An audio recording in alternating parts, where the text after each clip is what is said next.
Hi everyone, I'm Andrew Howard and I travel the world teaching cybersecurity, ethical hacking and AI. And I'm here in Tokyo, Japan with two technical recruiters with Daniel Bamford and Stephen Lee. Gentlemen, thank you very much for joining me. Thanks for having us. Excellent. Well, we're going to talk about what would make somebody attractive for a Japanese company to recruit them to bring them to Japan if somebody's interested in living here. So we'll start off with you, Daniel. What do you love about Japan? Why should somebody come here? I've been here for about 11 years. At first, what I loved is just how different it was to anywhere else. And as time progressed, I got to like the really secure social fabric that you can kind of live on top of as a foreigner. It's really nice. So you've got like this stable bedrock of culture, but a little bit of freedom as a non-Japanese person to kind of enjoy that, if that makes sense. Yeah, absolutely. I completely agree. Stephen, for you? For me, it's two things: the commute. My commute's 20 minutes door to door compared to an hour and a half when I was living in Sydney. And the other thing is the spontaneity. So on the weekend, I went camping with my wife, and that's something that we never could really do easily in Australia. Yeah. So you've been here 8 years? 11 years. 11, And yourself, yeah. Stephen? 5 years. 5 years. Excellent. And you love it also? It's great. Excellent. So if we start with you, Daniel, you're general tech recruiter, general IT. What are the skill sets that would make a foreign applicant attractive to a Japanese company to sponsor them to bring them over here?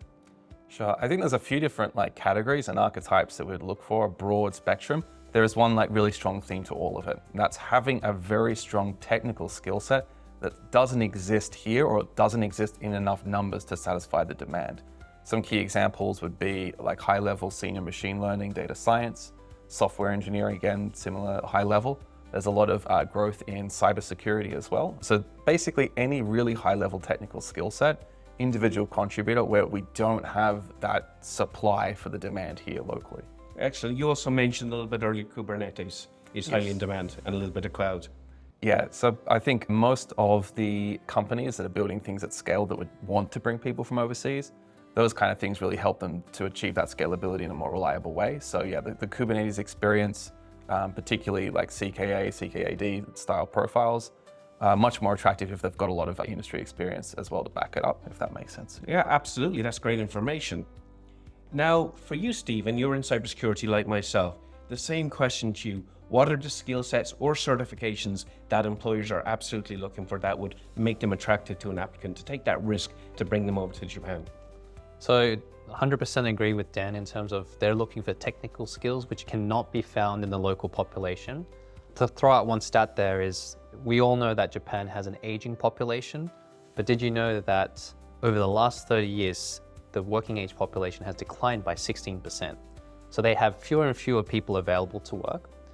Now, some of the skills that are in demand, and I've seen this with my client where they've hired 30, 40, 50 of these types of engineers, are things to do with software.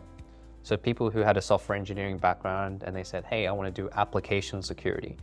And these companies, what they're doing is they're building out these B2C platforms. They could be like an e-commerce platform, and they need help with that. And the only way they're going to be able to find that is hiring people from overseas. Excellent. So not the traditional CCNP that I would think, or a firewall programmer, more secure software development. Correct, because the attack surface for custom-made code is wider compared to a fixed network, which is covered by like a CrowdStrike.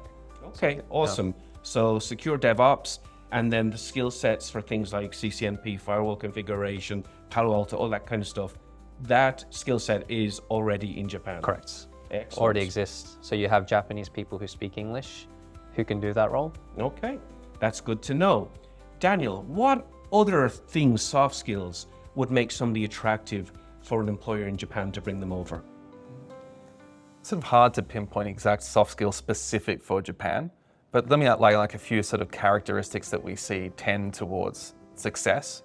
I think one is ability to, what we say, like read the room. Japanese communication is not very explicit, it's quite implicit, it's very context dependent. So someone who can very closely observe the body language and the tonality of their interviewers and respond appropriately to that is going to do much better in selection, because that's going to predict if the person can adapt culturally here very well. There are some other things which are more related to experience and skill set, which would be, have you actually started your Japan journey already, wherever you are in the world? Have you actually started that journey already by maybe learning the language or having like meetups with people traveling to Japan? This kind of experience, studying the history, studying the politics or philosophy, any beginnings of that journey is going to definitely help you appear more attractive to a Japanese client.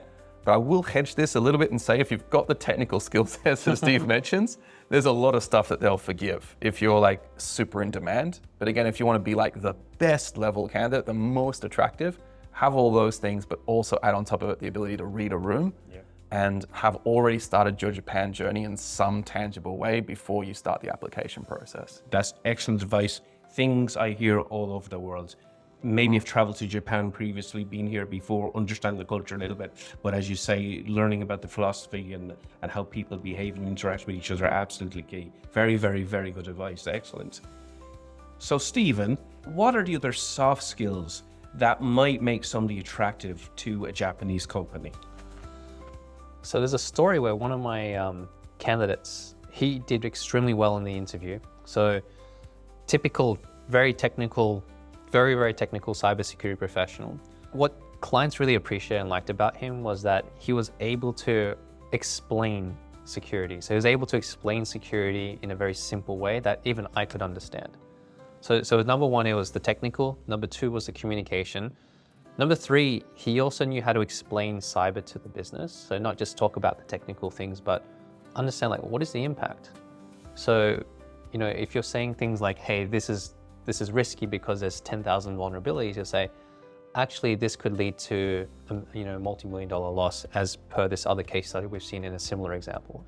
And that's what really made them stand out. And in the end, they end up getting a director type position here in Japan. Awesome.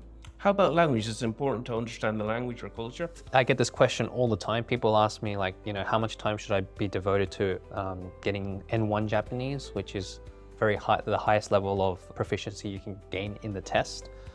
Typically, I tell people, if you're very technical, focus on that.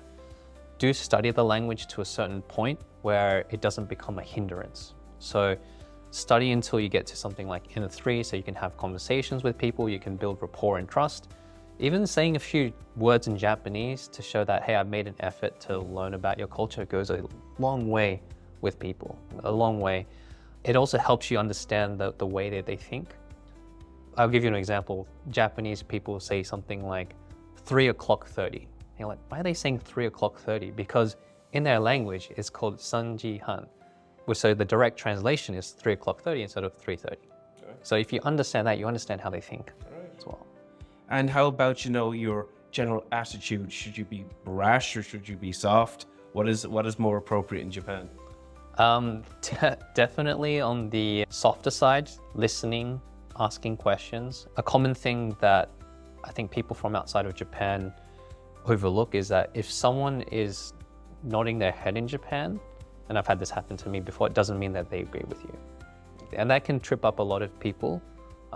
So it does help to go a little bit deeper or pull them aside instead of having it in a group conversation, have it one-on-one. And that's where a lot of decisions get made. It's outside of the meeting room. The meeting room is a ceremony to formalize what we already agreed on beforehand.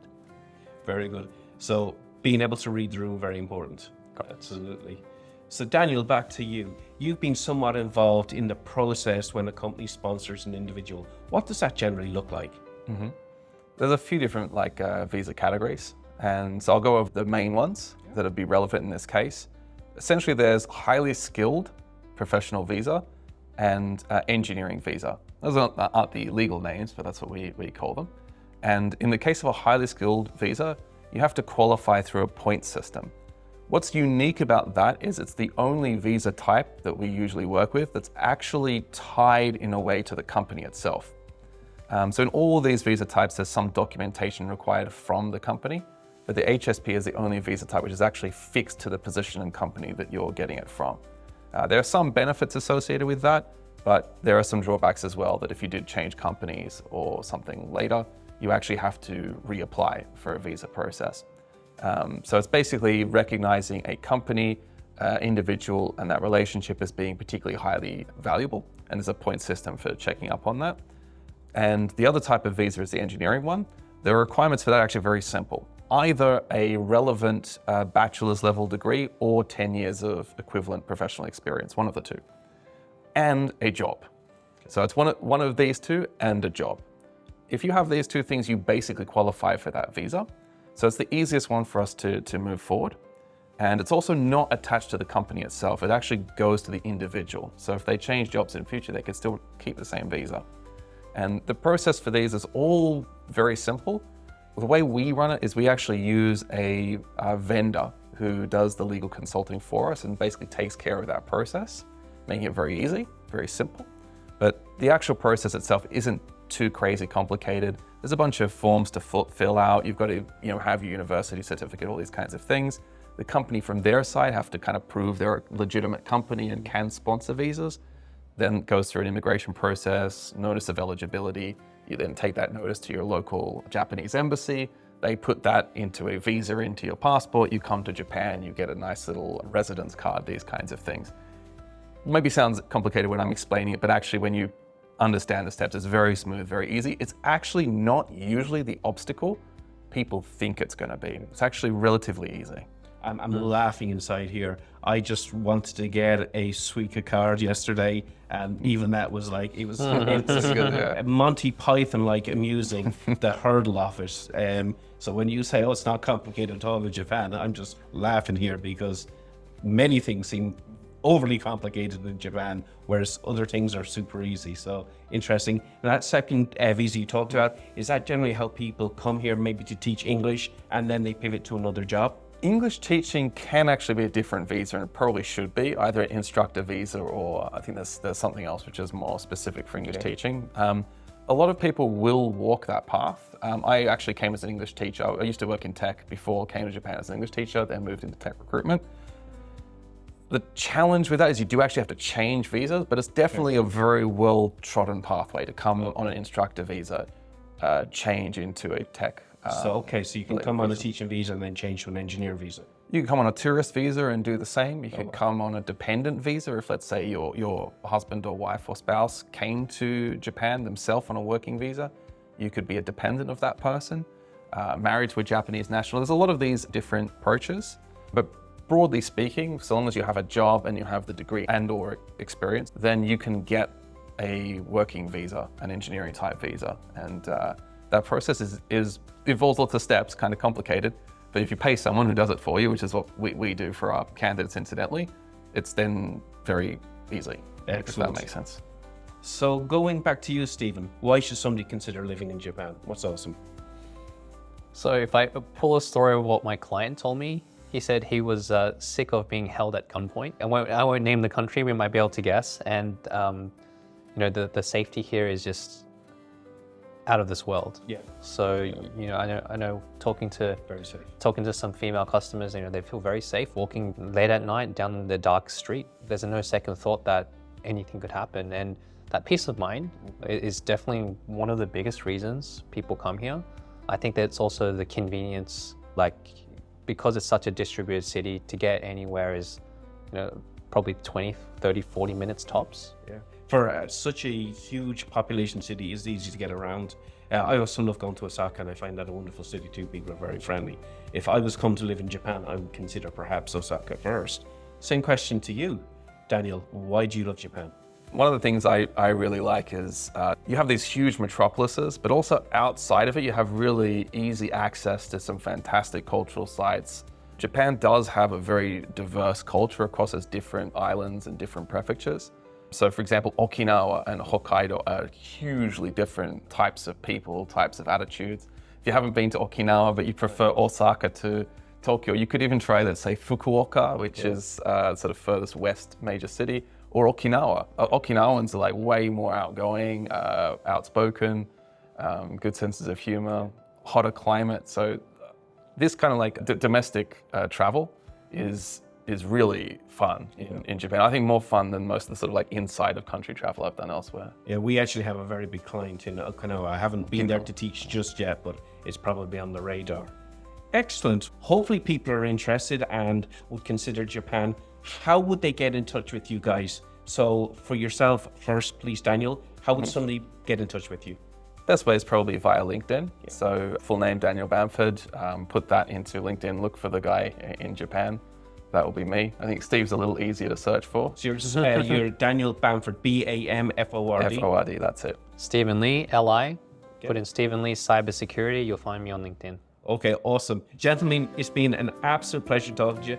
Thank you very much for your time. It's a beautiful day here in Tokyo. Unfortunately, I'm leaving today. I've got to rush to the airport. But thanks for making the time to talk to me. Thanks, Andrew. Andrew. Hi guys, thanks so much for watching the content. Hopefully you enjoyed talking to those people in Japan on what skill sets are required in Japan and how you might go about getting a visa to go and live and work in Japan. I certainly enjoyed the conversations. Now, if you enjoy that kind of digital nomad content, or you want to learn more about AI and cybersecurity, follow me here. And if you want to see more of my travels around the world, go to cybersecurity conferences, follow me at Secure Ninja TV over on YouTube. Either way, I'm Andrew Howard. I hope to see you again soon.